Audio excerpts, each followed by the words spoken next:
अरे भाई, तुम कौन हो और इस सुनसान जंगल में क्यों बैठे हो? मैं सीतापुर गांव का रहने वाला हूं और मेरा नाम रामू है। मैं एक बहुत ही गरीब आदमी हूं। आज सुबह ही मेरी पत्नी ने मुझसे झगड़ा किया और मुझे खरी खोटी सुनाकर घर से निकाल दिया। उसने मुझसे कहा है कि मैं जाकर बहुत सारा धन कमा कर लाऊं। इसीलिए मैं किसी काम की तलाश में अपने घर से निकला हूं और चलते चलते थक कर इस पेड़ के नीचे बैठ गया। रामू, मैं देवपुर का प्रसिद्ध ज्योतिषी हूँ, चंद्र नारायण। अगर तुम चाहो तो मैं तुम्हारी गरीबी को दूर करके तुम्हें राजा बना सकता हूँ। क्या सचमुच ऐसा हो सकता है? हाँ रामू, ऐसा हो सकता है, लेकिन राजा बनने के लिए तुम्हें थोड़ा कष्ट सहना पड़ेगा। कष्ट? कैसा कष्ट? रामू, मुझे तुम्हारे हाथों में राजयोग की रेखा बनानी पड़ेगी। लेकिन हाथ में ऐसी रेखा किस प्रकार बनाई जा सकती है? मुझे कटार से तुम्हारी हथेली पर एक रेखा खींचनी होगी। ऐसा करने से तुम्हें थोड़ा दर्द तो महसूस होगा, लेकिन उसके बाद तुम्हारी किस्मत बदल जाएगी और तुम्हारी किस्मत के बंद दरवाजे हमेशा के लिए खुल जाएंगे। ज्योतिषी की बात सुनकर रामू सोच में पड़ गया और फिर कुछ देर तक सोचने के बाद वह कहने लगा, मुझे आपकी बात मंजूर है ज्योतिषी जी। आप जल्दी से मेरी हथेली पर एक ऐसी रेखा खींच दीजिए। यह सुनकर ज्योतिषी ने अपनी कटार निकाली और रामू के हाथ में एक राजयोग की रेखा बना दी और फिर बोला, रामू, अब तुम यहाँ से जाओ। तुम्हारी किस्मत में राजयोग अब बन चुका है। जल्दी ही तुम किसी देश के राजा जरूर बनोगे। रामू ने ज्योतिषी को प्रणाम किया और वहां से चल दिया। उसके जाने के बाद ज्योतिषी भी देवपुर की ओर निकल गया। रामू खुशी से उछलता कूदता आगे बढ़ जा रहा था। राजा बनने की खुशी में वह काम धंधे की बात तो पूरी तरह से भूल ही चुका था। अब तो वह यह सोच रहा था, अब मैं राजा बन जाऊंगा तब अपने गांव वालों को दिखाऊंगा कि मैं निखट्टू नहीं हूँ। मुझे राजा बना हुआ देखकर मेरी पत्नी जानकी और बच्चे बहुत ही खुश हो जाएंगे। इस नगर में जाने से पहले क्यों ना मैं इस मंदिर में शीश झुकाता चलूं। यह सोचकर रामू नजदीक के ही एक मंदिर में चला गया। मंदिर में जाकर उसने भगवान की मूर्ति को प्रणाम किया और कहने लगा, हे प्रभु, मुझ दुखियारी की पुकार सुन लो और मुझे गरीब से राजा बना दो। रामू भगवान की मूर्ति के आगे खड़ा था कि तभी दो सैनिक वहां पर आए और उससे कहने लगे, तुम्हें हमारे महामंत्री जी ने बुलाया है।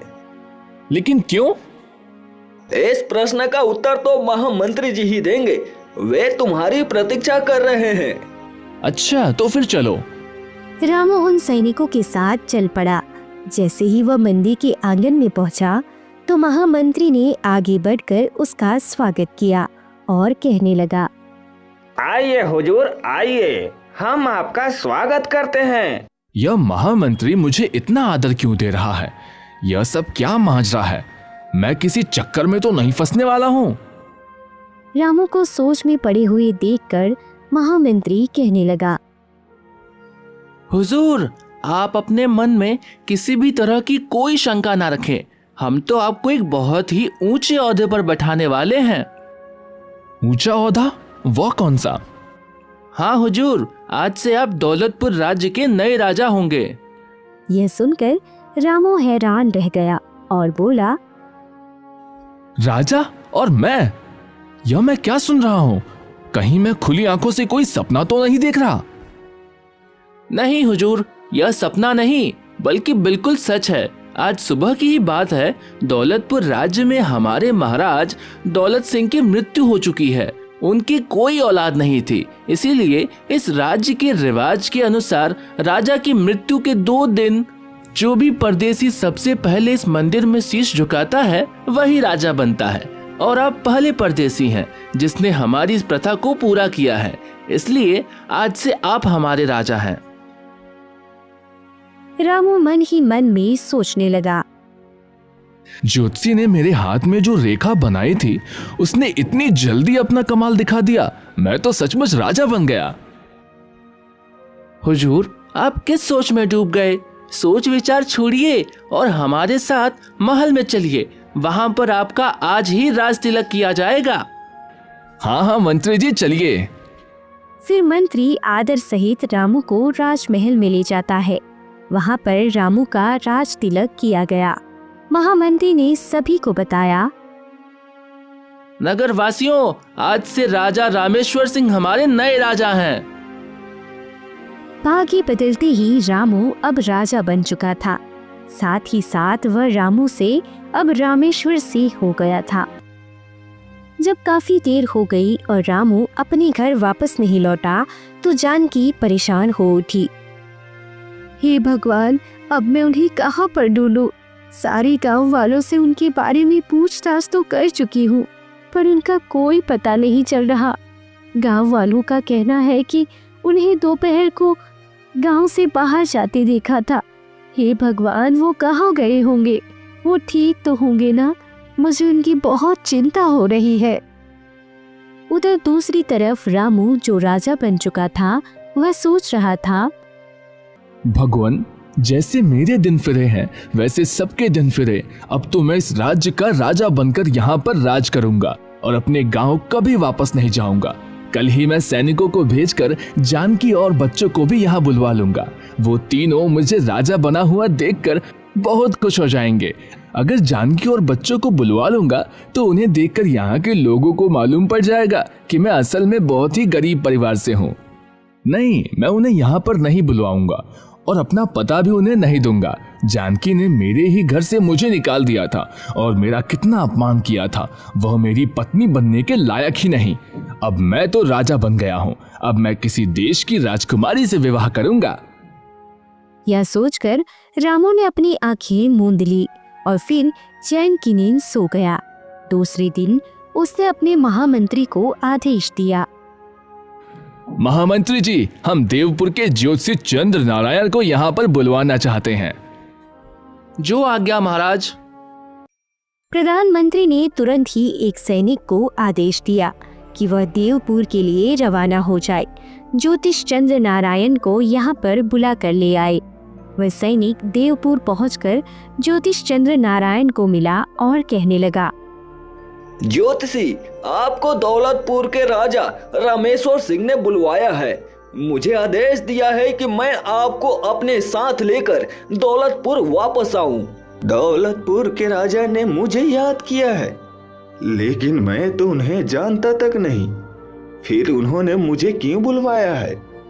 कहीं ऐसा तो नहीं कि मेरी ज्योतिष विद्या की कृति उन तक भी पहुंच गई है और वह अपना हाथ दिखाकर अपना भविष्य जानना चाहते हो? चंद्र नारायण, यह मौका हाथ से निकल न जाए और तुझे इसे खुशी से स्वीकार कर लेना चाहिए। यह सोचकर वह कहने लगा, ठीक है, मैं अभी तुम्हारे साथ चलने को तैयार हूं। अरे रामू, तू? धीरे बोलिए ज्योतिषी जी, अब मैं रामू नहीं बल्कि राजा रामेश्वर सिंह हूँ। तुम इतनी जल्दी राजा बन जाओगे? यह तो कभी मैंने सपने में भी नहीं सोचा था। ज्योतिषी जी, यह तो सब आपकी कृपा का फल है। अगर आपने मेरे हाथों में कटार से वह रेखा नहीं बनाई होती तो आज मेरा भाग्य नहीं बदलता। चंद्र नारायण जी, आपके कारण ही मैं राजा बना हूँ। इसीलिए मैं इनाम के तौर पर आपको हीरे जवाहरातों से लदे हुए 5 हाथी देना चाहता हूँ और इसके साथ ही 10,000 सोने की अशर्फियाँ आपको इनाम में देने की घोषणा करता हूँ। इनाम की बात सुनकर ज्योतिषी बहुत ही खुश हो गया और कहने लगा, धन्यवाद महाराज, मैं आपकी यह भेंट स्वीकार करता हूँ। ज्योतिषी जी, आप समय समय पर हमसे मिलते आते रहिएगा। आपसे मिलकर हमें बहुत खुशी होगी। जैसी आपकी आज्ञा महाराज। ज्योतिषी इनाम लेकर वापस अपने नगर लौट गया। ज्योतिषी के जाने के बाद रामू मन ही मन सोचने लगा, अब मैं इस देश का राजा बन गया हूँ, इसीलिए मुझे कोई ऐसा कार्य करना चाहिए जिससे दौलतपुर की सारी प्रजा पर मेरी धाक जम जाए। क्यों ना मैं पड़ोसी राजा पर आक्रमण करके उससे हरा दूं और उसके राज्य को अपने राज्य में मिला लूं। ऐसा करने से मेरा राज्य और भी बड़ा हो जाएगा, लोग मेरी और भी वाहवाही करेंगे। यह विचार करके उसने महामंत्री को अपने पास बुलाया और कहने लगा, महामंत्री जी, हमारे राज्य का सबसे नजदीकी पड़ोसी राज्य कौन सा है और वहाँ का राजा कौन है? महाराज, हमारे राज्य की सीमा से लगा हुआ सबसे नजदीक का राज्य विजयपुर है और वहाँ पर राजा सुदर्शन का राज है। महामंत्री जी, सेना को तुरंत युद्ध पर जाने का आदेश दीजिए। हम आज ही युद्ध के लिए कुछ करेंगे। युद्ध? महाराज, आप किससे युद्ध करना चाहते हैं? हमारी तो किसी राजा के साथ कोई दुश्मनी भी नहीं है। राजा सुदर्शन के साथ तो हमारे दोस्ताना संबंध हैं। आपसे पहले वाले महाराज दौलत सिंह की तो उनसे बहुत अच्छी दोस्ती थी। यह सुनकर रामू भड़क उठा और कहने लगा, महामंत्री जी, मैंने आपको यहाँ इसलिए नहीं बुलवाया कि आप हमें उपदेश दें। राजा आप हैं या हम? महाराज, राजा तो आप ही हैं और आप ही रहेंगे, लेकिन मेरी आपसे हाथ जोड़कर यह विनती है कि अभी आप राजनीति में नए हैं, इसलिए राजा सुदर्शन पर आक्रमण करने जैसे गलत निर्णय ना लेकर एक बार इस बारे में अच्छी तरह से सोच विचार कर लीजिए। मैं यह मानता हूँ कि विजयपुर राज्य हमारे राज्य से छोटा है और राजा सुदर्शन के पास सेना भी हमसे कम है। आक्रमण करने पर उसकी हार और हमारी जीत बिल्कुल पक्की है, लेकिन बिना किसी कारण के राजा सुदर्शन पर आक्रमण करना समझदारी की बात नहीं होगी।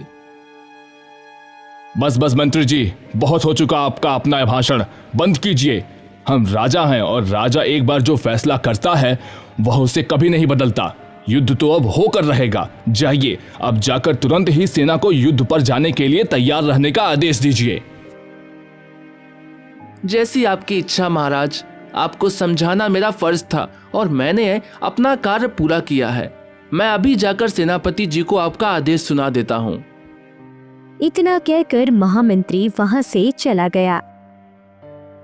जब वह सेनापति के पास पहुंचा तो कहने लगा, सेनापति जी, हमारे राजा रामेश्वर सिंह आज ही विजयपुर राज्य पर आक्रमण करना चाहते हैं। आप जल्दी से जल्दी पूरी सेना को इकट्ठा कीजिए और युद्ध पर जाने के लिए तैयार हो जाइए। यह महाराज को क्या सूझा? मंत्री जी, आपने महाराज को इस आक्रमण के बारे में मना नहीं किया? सेनापति जी, मैंने महाराज को बहुत समझाया, पर वह तो अपनी जिद पर अड़े हैं, इसलिए अब युद्ध के अलावा और कोई दूसरा रास्ता नहीं है। तो ठीक है महामंत्री जी, आदेश का पालन करना हमारा कर्तव्य है। मैं जल्द ही सारे सैनिकों को इकट्ठा करता हूँ और उन्हें युद्ध पर जाने के लिए तैयार करता हूँ। फिर युद्ध पर जाने की सभी तैयारियां पूरी कर ली गई। उसी दिन दोपहर को राजा रामेश्वर अपनी सारी सेना को लेकर विजयपुर की ओर चल पड़ा। जब राजा सुदर्शन को इस बात की सूचना मिली तो वह सोचने लगा, दौलतपुर के नए राजा को यह क्या सूझी? क्या वहां के महामंत्री जी ने उन्हें यह नहीं बताया कि हमारा तो उनके राजा के साथ दोस्ताना संबंध है, परंतु जब संकट आ ही गया है तो युद्ध तो करना ही पड़ेगा। लेकिन हमारी छोटी सी सेना दौलतपुर की विशाल सेना का मुकाबला कैसे कर सकेगी? खैर, नतीजा तो जो भी हो, हमें तुरंत अपनी सेना को युद्ध के लिए तैयार करना चाहिए। जल्दी ही दौलतपुर और विजयपुर की सेनाएं आमने सामने थी। कुछ ही घंटों में विजयपुर की छोटी सी सेना युद्ध भूमि में हताहत हो चुकी थी।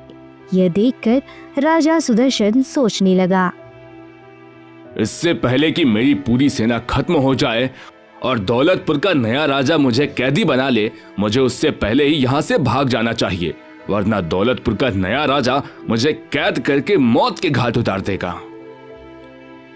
यह सोचकर राजा सुदर्शन ने अपना घोड़ा युद्ध भूमि से बाहर की ओर मोड़ लिया। जल्दी ही वह रणभूमि से काफी दूर पहुंच चुका था और सोचने लगा,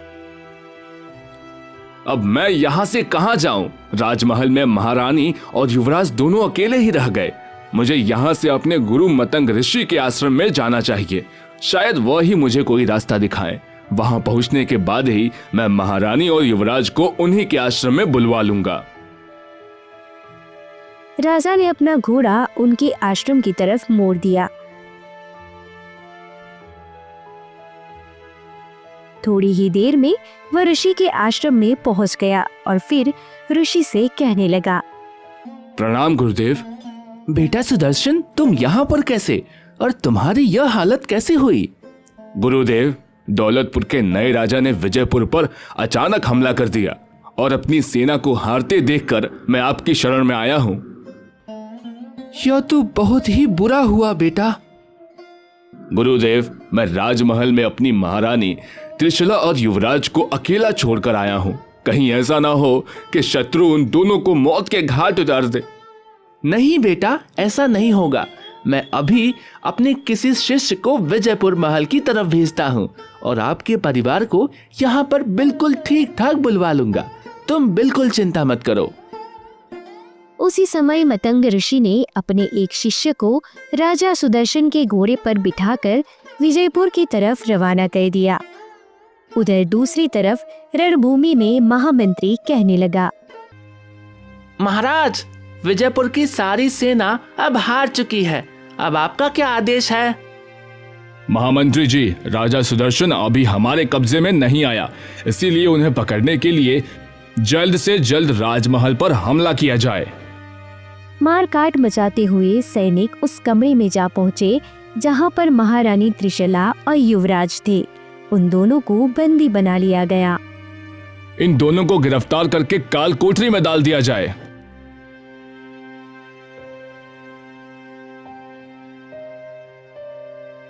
महामंत्री जी, राजा सुदर्शन नहीं मिले तो क्या हुआ? उनकी पत्नी और उनका बेटा तो हमारी कैद में है। जरूर एक ना एक दिन राजा भी हमारी कैद में आ जाएंगे। ये देखते हुए महामंत्री मन ही मन सोचने लगा, लगता है रामेश्वर सिंह को राजा बनाकर हमने ठीक नहीं किया। यह तो बहुत ही क्रूर है, जो औरतें और बच्चों को भी कैद खाने में रखता है। ठीक उसी समय मतंग ऋषि के शिष्य ने विजयपुर में प्रवेश किया और उसने वहां पर लोगों को बातें करते हुए सुना। राजा सुदर्शन तो कहीं भागकर छिप गए हैं, लेकिन राजा रामेश्वर ने महारानी त्रिशला और युवराज को कैद कर लिया है। उनकी बातें सुनकर शिष्य सोचने लगा, यह अच्छा नहीं हुआ। मैं तो यहाँ पर महारानी और युवराज को लेने आया था, परंतु उनको तो दुश्मनों ने कैद कर लिया। अब मेरा महल में जाना बिल्कुल बेकार है। मुझे यहीं से वापस लौट जाना चाहिए। यह सोचकर शिष्य वहीं से वापस लौट गया। आश्रम में पहुंचकर उसने यह खबर ऋषि और राजा दोनों को दी दी। तब राजा सुदर्शन रोते हुए कहने लगा, गुरुदेव, उसने हमारी रानी और हमारे प्यारे बेटे को कैद कर लिया है। यह उसने अच्छा नहीं किया। हमने किसी का क्या बिगाड़ा था जो हमारे साथ यह अन्याय हुआ। इतना कहकर राजा सुदर्शन फूट फूट कर रोने लगा। तब गुरुदेव ने उसे दिलासा दिया और कहा, बेटा, तुम धीरज रखो। पाप का घड़ा एक ना एक दिन भरता जरूर है। एक ना एक दिन राजा रामेश्वर सिंह को उसके पापों की सजा जरूर मिलेगी। गुरुदेव, हमारा तो सब कुछ लुट गया। अब हम कहां पर जाएंगे? बेटा, तुम्हें कहीं जाने की कोई जरूरत नहीं। अब तुम यहीं पर हमारे आश्रम में रहोगे। मैं तुमसे वादा करता हूँ, किसी भी तरह से तुम्हें तुम्हारी रानी और बेटे को वापस दिलवाऊंगा। जैसी आपकी आज्ञा गुरुदेव। दूसरी तरफ राजा रामेश्वर ने विजयपुर में यह घोषणा की, विजयपुर के वासियों, आज से विजयपुर राज्य हमारे अधीन रहेगा। आज से इस राज्य पर मेरा ही हुक्म चलेगा। विजयपुर में यह घोषणा करते ही राजा रामेश्वर दौलतपुर वापस लौट आया। धीरे धीरे इस घटना को बीते हुए 5 दिन हो चुके थे। 5वें दिन महामंत्री राजा से कहने लगे, हुजूर, हमारे यहाँ पर रिवाज है कि जब भी इस देश का कोई नया राजा बनता है तो वह सबसे पहले जंगल में शिकार करने के लिए जाता है और इस शिकार पर राजा को बिल्कुल अकेले ही जाना होता है। महामंत्री जी, अगर ऐसी बात थी तो आपने पहले मुझे क्यों नहीं बताया? राजा बनते ही मैं सबसे पहले वही काम करता। महाराज, आपने इस बात को बताने का मौका ही कहाँ दिया। आप तो राजा बनते ही विजयपुर पर हमला करने चल दिए थे। खैर कोई बात नहीं महामंत्री जी, तब न सही तो हम अब शिकार के लिए जंगल में चले जाते हैं। रामू उसी समय घोड़े पर सवार होकर शिकार करने के लिए जंगल की तरफ चला गया। उधर दूसरी तरफ राजा सुदर्शन अपने गुरुदेव की कुटिया में रह रहा था। गुरुदेव ने राजा से कहा, राजन, मैंने अपने योग बल से यह पता कर लिया है कि तुम्हारा शत्रु राजा रामेश्वर सिंह आज इस वन में शिकार करने के लिए आने वाला है। यह सुनकर राजा सुदर्शन चौंक पड़ा और बोला, अच्छा, अब तो मैं उसे जीवित नहीं छोड़ूंगा, मुझे उससे अपनी बर्बादी का बदला लेना है। राजन, तुम क्रोध में मत आओ। अगर तुम अपने हाथों से राजा रामेश्वर सिंह की हत्या करोगे तो अवश्य ही तुम्हें नर हत्या का पाप लगेगा। तुम राजा रामेश्वर सिंह से बदला अवश्य ले सकते हो, लेकिन इस तरह से लो कि सांप भी मर जाए और लाठी भी ना टूटे। ऋषिवर, मैं आपकी बात नहीं समझा। राजन, मैं जो तुमसे कहता हूँ उसे ध्यान से सुनो। राजा रामेश्वर एक हिरन का पीछा करते हुए हमारी कुटिया तक आएगा और वह जब यहाँ पर पहुँचेगा ठीक उसी समय तुम्हें रामेश्वर सिंह से मिलना है। इस प्रकार गुरुदेव राजा सुदर्शन को अपनी योजना समझाने लगे। पूरी योजना सुनने के बाद राजा ने कहा, गुरुदेव, आपकी योजना तो बहुत ही अच्छी है। इस योजना का प्रयोग करके मैं बिना मतलब के रक्तपात से भी बच जाऊंगा। अब मैं आपके कहने के अनुसार ही चलूंगा गुरुदेव। तो जाओ, बाहर जाकर रामेश्वर सिंह के आने की प्रतीक्षा करो।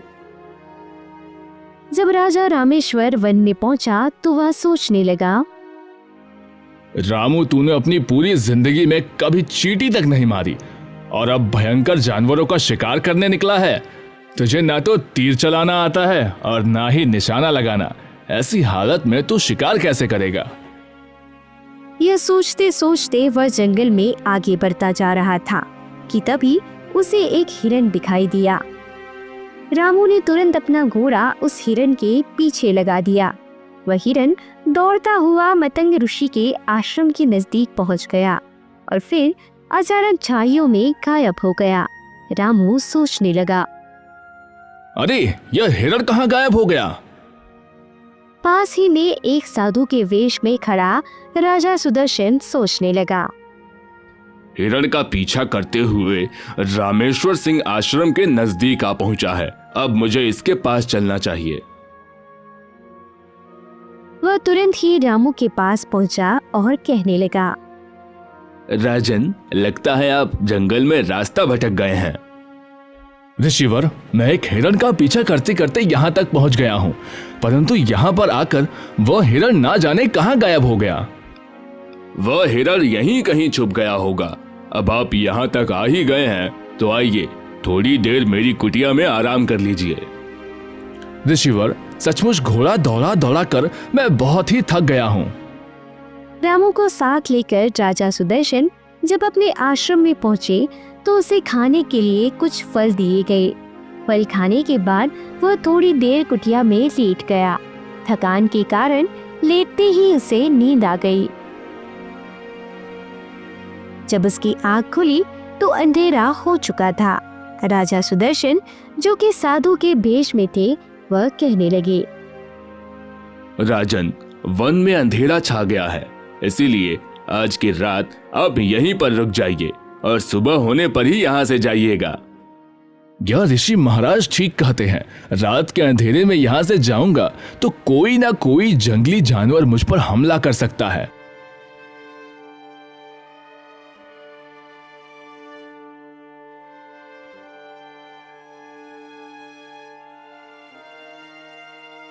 सुबह जब आश्रम से चलने लगा तो साधु वेशधारी सुदर्शन कहने लगा, वत्स, मुझे लगता है कि आप कोई चक्रवर्ती राजा हैं। रामू अपनी सच्चाई छुपाना चाहता था और वह बोला, मैं दौलतपुर के राजा रामेश्वर सिंह का महामंत्री हूँ ऋषिवर। यह सुनकर सुदर्शन मन ही मन सोचने लगा, यह सफेद झूठ बोलता है, जैसे मैं इसे पहचानता ही नहीं। ऋषि महाराज, इस सुनसान वन में आप जैसे तपस्वी संत से भेंट हो गई, यह तो मैंने कभी सोचा भी नहीं था। आप मुझे अपना परिचय दीजिए कि आप कौन हैं। भाई, हमारा क्या परिचय, हम तो सन्यासी ठहरे। ऋषि की विनम्रता से रामू बहुत ही प्रभावित हुआ और कहने लगा, जो सच्चा ज्ञानी होता है वो ऐसी ही बातें करता है। आप मुझे अपना सेवक समझिए और अपना पूरा परिचय दीजिए। सुनो राजन, मैं बहुत समय से यहाँ पर इसी वन में रह रहा हूँ। मेरा नाम एकत्नु है और सृष्टि के आरंभ में मेरा जन्म हुआ था। तब से मैंने दूसरा शरीर धारण नहीं किया, इसलिए मेरा नाम एकत्नु है। ऋषिवर, आप सृष्टि के आरंभ में पैदा हुए और इतने साल बाद भी आप जीवित हैं। इसमें आश्चर्य की कोई बात नहीं है। तपस्या से सब कुछ संभव है।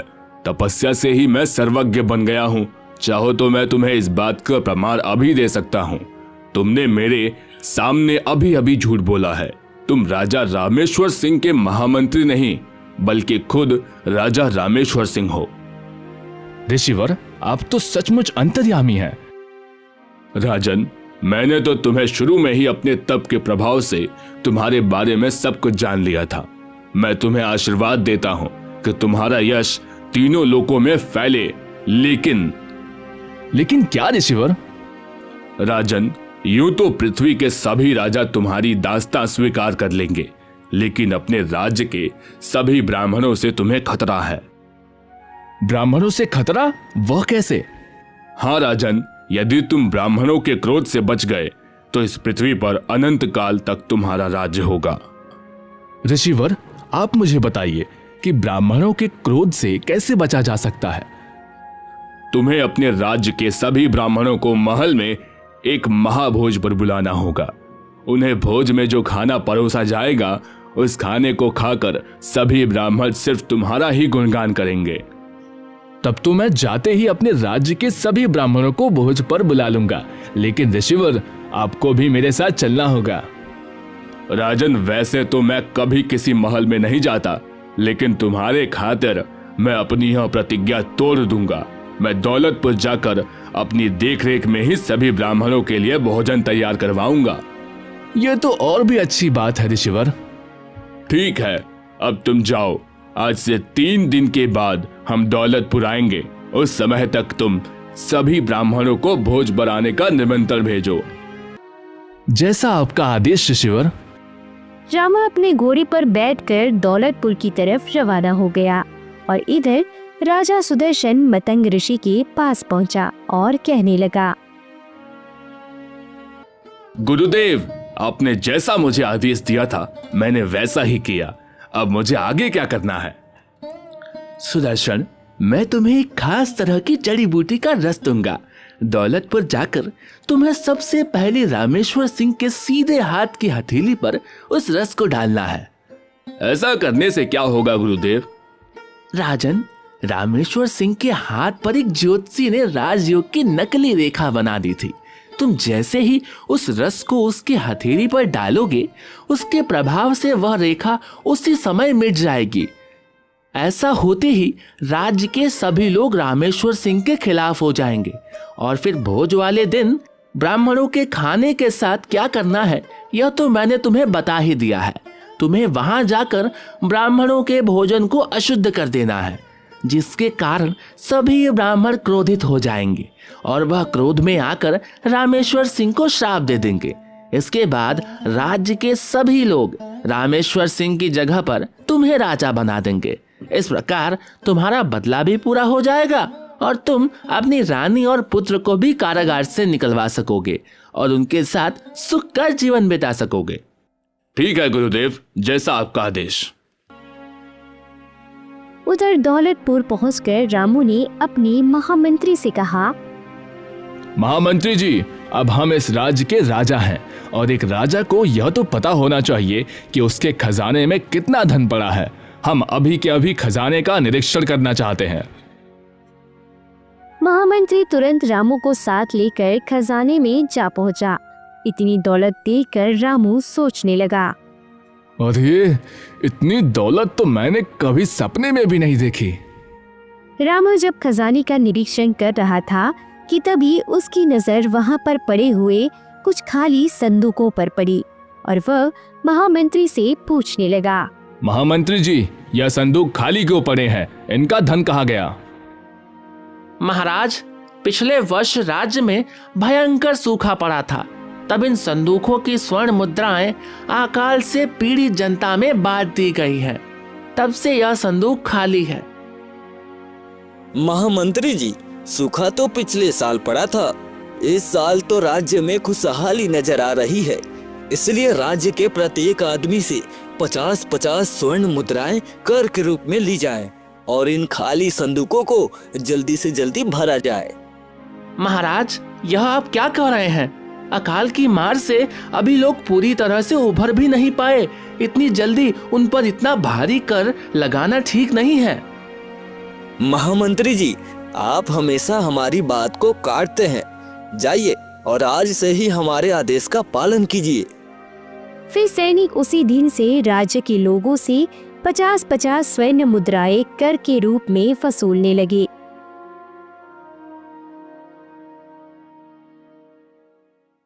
ठीक 3 दिन के बाद साधु के वेश में राजा सुदर्शन रामू के पास पहुँचे। उन्हें देखकर रामू कहने लगा। ऋषिवर, आपका स्वागत है। राजन, अपने हाथ आगे लाइए, मैं आपके हाथ अमृत से धोना चाहता हूँ। यह सुनकर रामू ने तुरंत अपने दोनों हाथ सुदर्शन के सामने कर दिए। तब सुदर्शन ने कमंडल में भरा हुआ जड़ी बूटियों का रस उसके हाथ पर डाला। उस रस के प्रभाव से रामू के हाथ में जो ज्योतिष के द्वारा खींची हुई रेखा थी वह मिट गई। तब सुदर्शन कहने लगा। महाराज, आज संध्या के समय आप सभी ब्राह्मणों को भोज के लिए बुलवा लीजिए। ठीक है ऋषिवर, मैं अभी अपने आदमियों को भेजकर ब्राह्मणों को बुलवाता हूँ। शाम के समय जब ब्राह्मणों को भोजन परोसा गया तो ब्राह्मण चिल्लाने लगे। अरे यह क्या, भोजन में मांस के टुकड़े? लेकिन यह कहाँ से आए? हमने तो सात्विक भोजन बनवाया था। राजा रामेश्वर, क्या तू भूल गया कि ब्राह्मणों को तामसी भोजन परोसना एक महापाप है? तूने भोजन में मांस के टुकड़े परोसकर हमारा घोर अपमान किया है। इसलिए हम तुझे श्राप देते हैं कि तू राजपाट छोड़कर तुरंत ही भिखारी बन जाए। ब्राह्मणों का ऐसा बोलना था कि उसी वक्त रामू एक बार फिर से गरीब आदमी बन गया। यह देखकर साधु के रूप में आया हुआ सुदर्शन कहने लगा। रामेश्वर सिंह, यह सब तेरे घमंड और तेरे पापों का फल है। तूने मेरे निर्दोष परिवार और मेरे राज्य को बहुत नुकसान पहुंचाया था। यह उसी का परिणाम है। आज मैंने अपना बदला पूरा कर लिया। यह देखकर महामंत्री सोचने लगा। इस प्रकार हमें एक बेवकूफ और घमंडी राजा से छुटकारा तो मिल गया। रामू राजमहल से बाहर निकला और सोचने लगा। हाय मेरे भाग्य, तूने मेरे साथ कैसा मजाक किया। पहले तो राजा बनाया और फिर कुछ दिनों के बाद वापस। तभी रामू के सामने एक देवदूत प्रकट हुआ। आप कौन हैं? मैं वही हूँ जिसे अभी कुछ देर पहले तुम कोस रहे थे, यानी मैं तुम्हारा भाग्य हूँ। क्या आप बताएंगे कि आपने मेरे साथ घटिया मजाक क्यों किया? मजाक मैंने नहीं, बल्कि ज्योतिषी चंद्र नारायण ने तुम्हारे साथ किया था। उसने जबरदस्ती एक नकली भाग्य रेखा तुम्हारे हाथ पर बनाई, जिससे तुम राजा बन गए, जबकि तुम्हारे भाग्य का फैसला तो मैं करता हूँ। जब तुम्हारे भाग्य में राजा बनना था ही नहीं, तो भला ज्योतिषी तुम्हारा भाग्य कैसे बदल सकता है? यह सुनकर रामू का चेहरा उतर गया और फिर भाग्य देवता और रामू दोनों देवपुर के ज्योतिष चंद्र नारायण के पास चल पड़े। ज्योतिषी ने जब रामू को देखा तो कहने लगा। अरे राजा रामेश्वर सिंह, आप इस हालत में? यह सुनकर भाग्य देवता कहने लगा। चंद्र नारायण, तुमने देखा, रामू पूरे 1 महीने तक भी राजा बनकर नहीं रह पाया। लेकिन यह कैसे हुआ? मैंने तो इसके हाथ में राजयोग की रेखा बनाई थी। जिस प्रकार तुमने रेखा बनाई थी उसी प्रकार वह रेखा मिट भी गई। भाग्य देवता, मैंने आपके फैसले को बदलने की कोशिश की, लेकिन मैं असफल रहा। मुझे माफ कर दीजिए। चंद्र नारायण, तुम एक ज्ञानी आदमी हो। याद रहे कि फिर कभी अपनी विद्या का गलत इस्तेमाल मत करना। रामू, अब तुम यहाँ से अपने घर वापस लौट जाओ। तुम्हारी पत्नी और बच्चे तुम्हारा इंतजार कर रहे हैं। जाओ, मेहनत करो और अपने परिवार का पालन पोषण करो।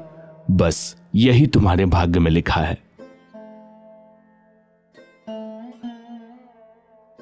भाग्य देवता वहां से अदृश्य हो गए और फिर रामू अपने घर की तरफ चल पड़ा।